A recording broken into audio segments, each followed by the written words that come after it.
Hey, what's up, you guys? It's your girl JoJo, and I'm here with the review for 90 Day Fiance The Other Way. This is season 2, episode 5, I believe. I hope you guys are doing good today. I am doing very well. It is hot in Houston, so I have my air on full blast. I hope that y'all can still hear me. I will try to bring it up so y'all can hear me. I'm sure y'all can hear me just fine, though. So yeah, let's talk about the episode that happened on last night. It was a lot going on, and we will just go ahead and get our main 2 suspects out the way, and that would be Brittany and Yazan. Ooh, child. The ghetto, right? So we pick up where we left off with Yazan showing out outside of the airport. He was really upset with Brittany because he felt like she tried it. You brought a bottle of liquor. You were hugging the production staff. I've already told you what the rules and regulations are. So Yazan is mad. Y'all know he was cussing outside. He was carrying on outside. He completely blew up inside and outside, from what I'm seeing. So before I get into what I liked, well, I didn't like anything. Before I get into what I didn't like about their situation, I need to know what is the context of the conversation that her and Yazan had about her converting to Islam. Did she 100% agree that yes, she was going to convert, no questions asked? Did she say she was going to be open to it, that she was going to do some things and not do others? Because the context of that conversation matters in how I feel about the conversation that they had in the car and outside. And I'm going to tell you why. Because if Brittany 100% committed to doing the conversion and to doing what needed to be done to be with Yazan and to live in Jordan, then yeah, it doesn't, that whole speech she had in the car wouldn't make any sense to me. But if she did not say that, and she said that she would just have to see, and there was going to be some stuff she did, some stuff she didn't do, then that's a different conversation. Then that would have made sense to me, some of the stuff that she was saying. But what let's get to the problems. First problem, Yazan, and this is in no particular order of what's the worst to what's the greatest to the least. Okay, it's nothing like that. I'm just naming them off as they pop up in my head. Yazan, when somebody makes you upset, when your wife gets you upset because she's about to be your wife, that's not the response that you want to have, especially for something like, I saw you hug the production staff. Like, she just got there, right? So if you already showing out about these kind of infractions, I really fear what you would do if a man in Jordan even looked Brittany's way. Right? So I just don't want you to have that kind of. It was very emotionally charged, and it was lightweight scary. I don't want you to be out there like that with yours. So that was the first issue I saw. One of the other issues I saw with Brittany is, Brittany, you really don't have a whole lot of respect. And I know that you're new there, and I know that you just got there, and I understand that you left everything you had and all this, that, and the third, but you came here, okay? Like Martin used to say, they called me, right? You came to me. So when you come to somebody and you say that you're going to live and be a part of their culture, there are certain things that you want to be respectful of. I think Brittany knew that alcohol was not the business, and I think she meant to hide it, and it was too late. It was too late. But if you know alcohol is going to be a big deal, just don't bring the alcohol. I mean, it's really simple. It's really simple. And I know you can do what you want. It's not like you was drinking it in the airport. I get all of that. But if you already know how it is, just, okay, just don't. I also didn't think that she needed to be bringing up her ex. That's never good in a relationship. Nobody wants to talk about anybody's ex. And just the overall conversation that they had in the car, they don't talk to each other well. It was hard for me to believe that they have, these very sweet and endearing moments when they're on the phone any other time, because this kind of argument right here sounds like some people that's used to talking to each other like that. I mean, it was so, both of them, just the way that they went back and forth, and Yazan was like, enough, and he kind of had his hands in her face, and she kept talking, and she was hitting his hands. I don't want to see that. Now, y'all two good looking people, I don't want to see y'all, not that got anything to do with it, I don't want to see y'all going at it like that. So yeah, they got a lot of stuff they need to work on. Respect and communication are going to be their top 2. Y'all got to respect each other better than that. Now, this is crazy. This is crazy. And learn how to talk to each other. It was pretty bad. So Brittany gets into her room, and Yazan don't take her bags up. Actually, the doorman ends up taking them up because Yazan said, I'm going home. And I will say that I saw some of the endearment when she began to get upset and cry. He wanted to know what was wrong with her. He tried to touch her, and y'all know our men they don't like to see us cry, when they really care about us. So it softened up for a minute, but then it went back bad. So I don't really know what Brittany and Yazan are trying to pull. I just don't see it working. I don't think that she is going to completely fall into Islam the way that Yazan believes that she is going to fall into Islam. Brittany, girl, just go on back home to your daddy. I'm pretty sure he'll let you stay there until you're probably 40 years old. He'll be happy to have you. I just don't see it. So y'all let me know what y'all think. Okay, we're going to move on.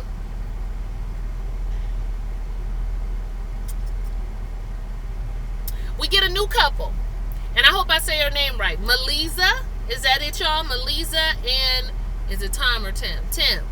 All right, Tim is in Dallas, Texas. He is 34 years old.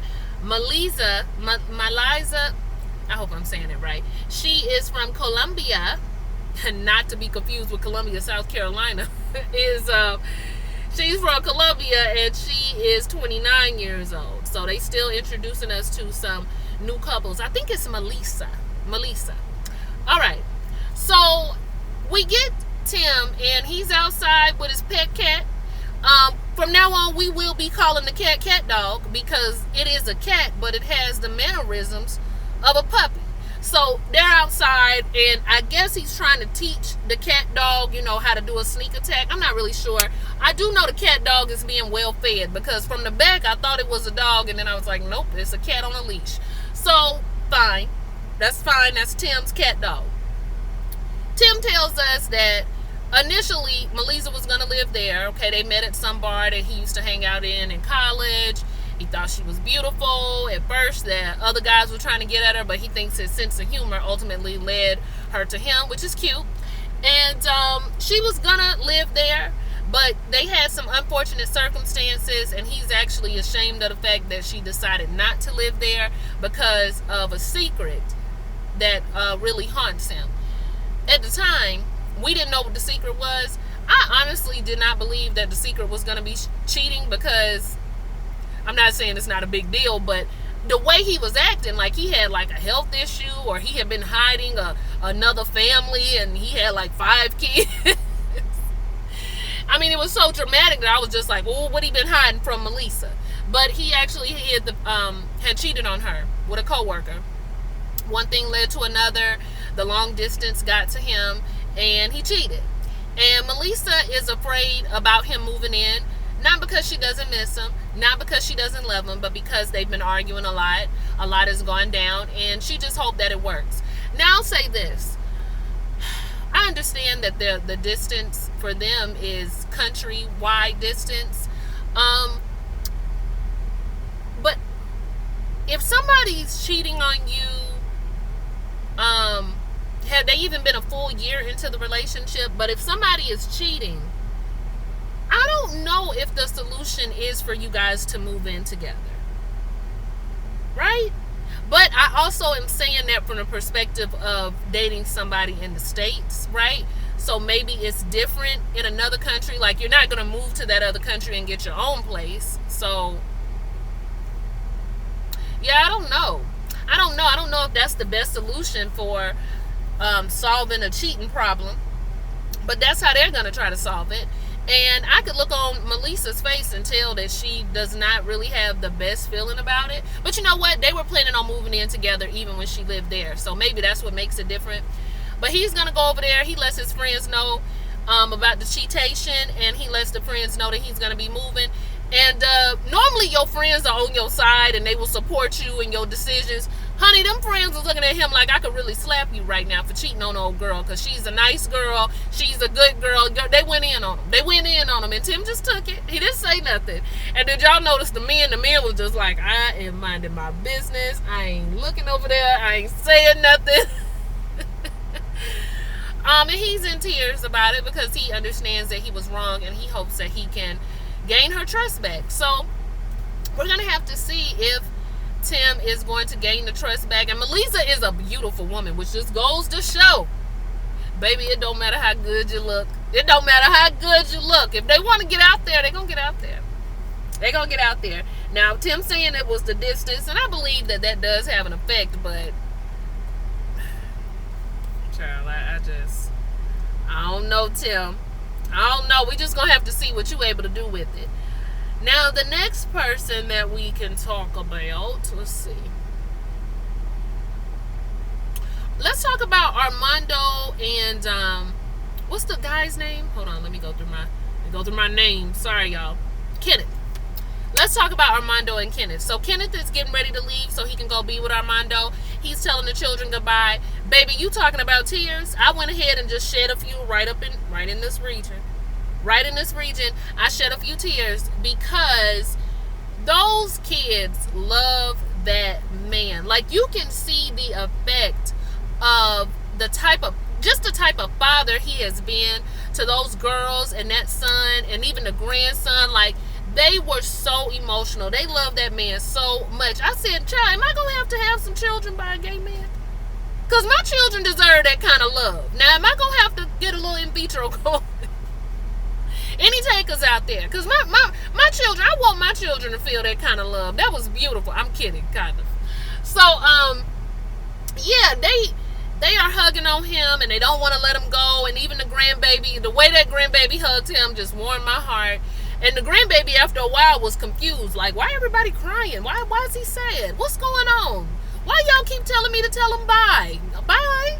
You know how kids are. And he breaks down when he gets in the car. And this is our first time really seeing him break down. I think he's been trying to hold it in and be strong for his children. But he does break down when he gets in the car. He said he might need some therapy when he get over to Mexico. I mean, this is a big deal. You're leaving everything you know. You've got these children who you are, even though they're grown, he is intricately involved in their lives. And this is hard to leave. Good looking kids too. They all look about like him. But it was just sad. It was sad. So I hope those two make it. I really do. All right. So Ariela and Brittany. I want to take back what I said last week about Brittany. The photos made Brittany look like he was tall and like he was a little bit more built than he actually is. He's still got a good build now.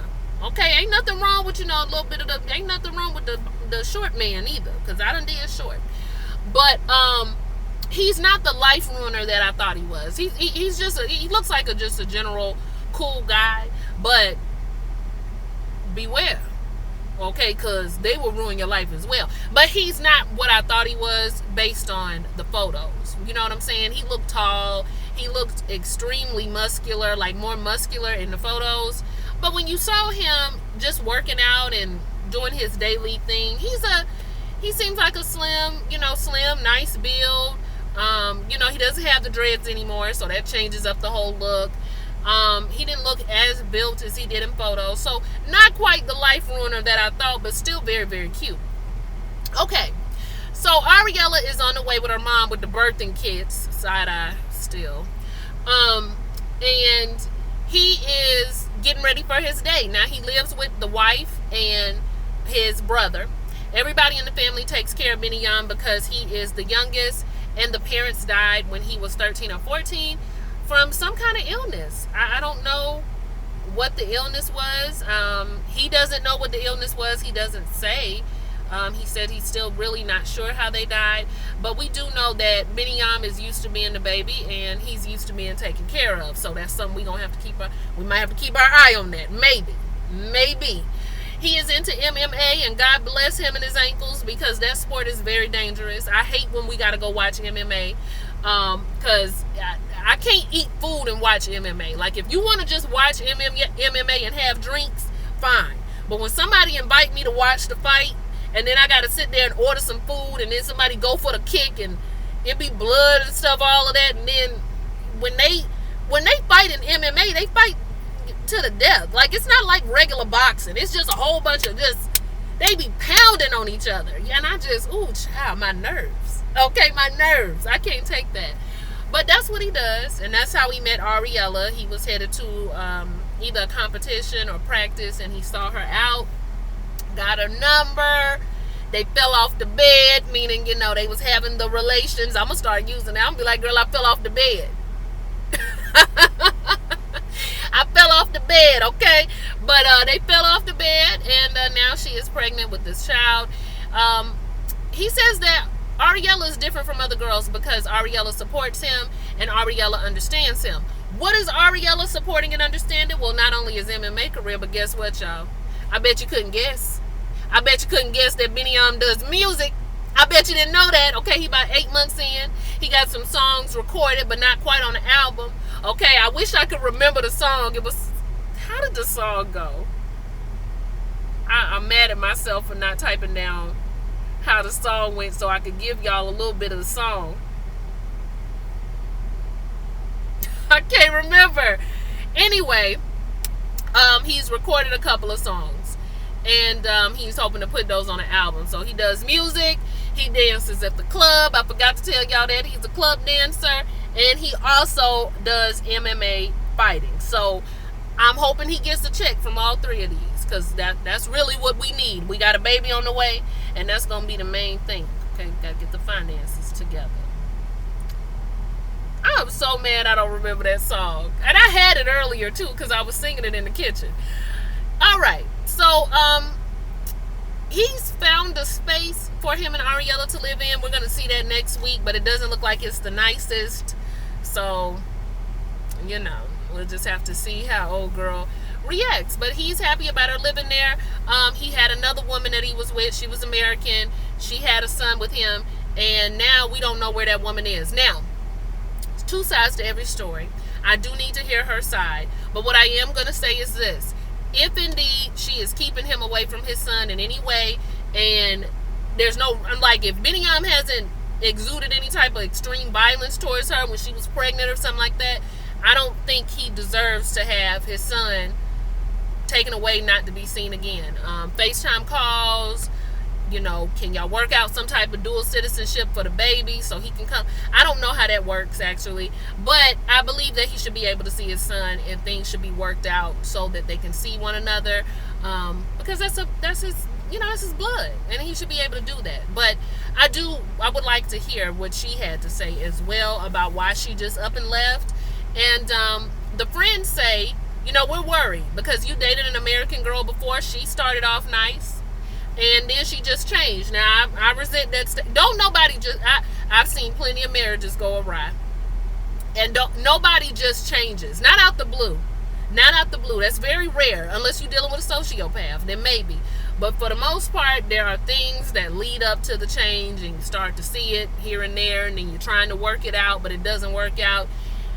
Usually, it's not just a switch. It's usually a catalyst of some sort, or... even if there's no catalyst, you start to see gradual signs of unhappiness. So, I don't know. I wasn't really feeling that statement. I wasn't feeling it. But we do know it's two sides. And on his side, she just up and left. He hasn't seen old girl again or his son, which is very, very sad. Now he's with Ariela. He's hoping to do things different. He's hoping Ariela is different. And we're going to see if Ariela is indeed different and see if they're going to be able to move on. But we do know he stayed in that marriage for 4 years. So obviously they tried to make it work. But it didn't. So yeah, that's Benny and Ariela. Now let's move on to another couple. And that would be that doggone Deavan and Jihoon. Let me tell y'all something. Deavan and Jihoon, they gonna give us a run for our money. Brittany and Yazan, Deavan and Jihoon, just so happen to rhyme. They are gonna give us a run for our money. So let's get into it. Jihoon is packing, and by packing I mean throwing everything in trash bags. He hasn't packed. He got a half a pack of diapers that he throwing in a suitcase. Just terrible. Even the parents is looking at him like, Lord, what did we raise? And the mama's still not feeling it. She don't believe that Deavan is all that pleasant. She had in her mind a different version of a daughter-in-law, but this is who you chose, so we gonna roll with it, right? They go to the airport to pick Deavan up. Okay. Now, at this point in time, Jihoon says that he hasn't seen their new place. So, strike one. Okay, that's strike one. They get to the airport, and Jihoon is a little nervous because Alicia, the mother, is very no nonsense. She can be kind of rude. She's loud. She's aggressive. And he knows that if he doesn't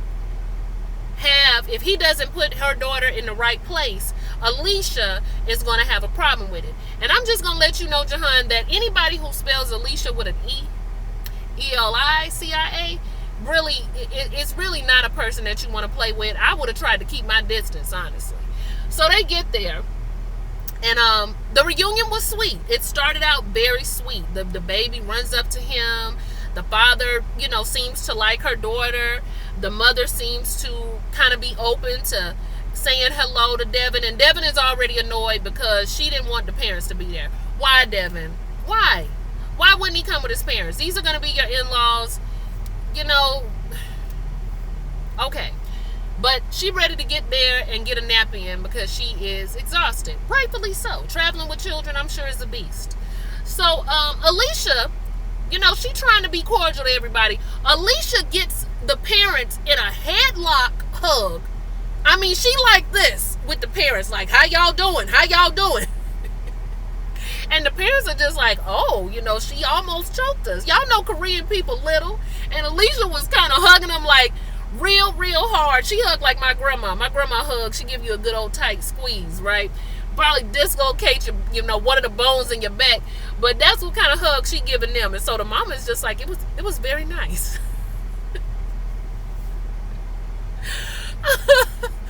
So, and Alicia looks like she's tall too, but I bet you, I would bet any amount of money she is not that tall. The parents are probably little, because if you go over, I had a friend that went over to Korea, and she probably is 5'8". She said she felt like the tallest person in the country. So, they get into like the taxi, whatever that was, and I was laughing at the baby because the baby said it's a bus. They get on the bus. Alicia gets in the front seat, strike number 2. Nobody should have put Alicia in that front seat because she don't know how to act. They should have put her in the back. She was cussing. She was wondering where they was going. She was insinuating that not even insinuating, she was saying it, that the mother was a bad driver. She drive too close to people. And even Deavan was like, Mom, that is how they drive. You need to mind your business, in other words. Okay, if you don't want to do you want to drive? Do you want to drive? All right, because I'm good and crazy. I have pulled over on the side of the road in New Orleans and told somebody else they could drive. Because you're not going to continue to talk about how I'm doing it and you're not the one driving. I was like, get out. You can drive. Okay, since you got so much to say. Ooh, I used to raise hell. Anyway, so her mom, Jihoon's mom, doesn't understand what Alicia is saying. So she's all smiles. She got her little driving gloves on. She just is pleased. And I will say, in other countries, they do got a different way of driving. It's a little bit more reckless than probably we drive over here. But I'm not world's greatest driver, so it's no room for me to talk. Trust me. But yeah, it's probably different. They follow close. Sometimes they don't have the same type of speed limits. They switch lanes and they don't signal. They just do what they It's different, right? But hey, you gotta abide by the rules of the land. So they get to the apartment. You can tell that it's in a ghetto area. It's a little ghetto. And Alicia is not pleased. She don't want her daughter living there. They show the window. It's all kind of stuff hanging out the window. I mean, it do look, it might be nice on the inside. Let's go on the inside and see what it looks like. But nobody's feeling it. Even the Korean mama say, this looks a little dangerous, Jihoon. This is not a good neighborhood. So if the Korean mama is saying it's not a good neighborhood, I'd be willing to bet that it's not a good neighborhood. Jihoon don't know, because Jihoon hasn't been in the apartment yet, but he's about to go now. Deavan looks upset. Alicia is not having it. And we're going to see what happens on the next episode. I'm just going to say, Deavan, girl, you chose. That's all I'm going to say. Well, you got chose, okay, because the condom hole slippage situation.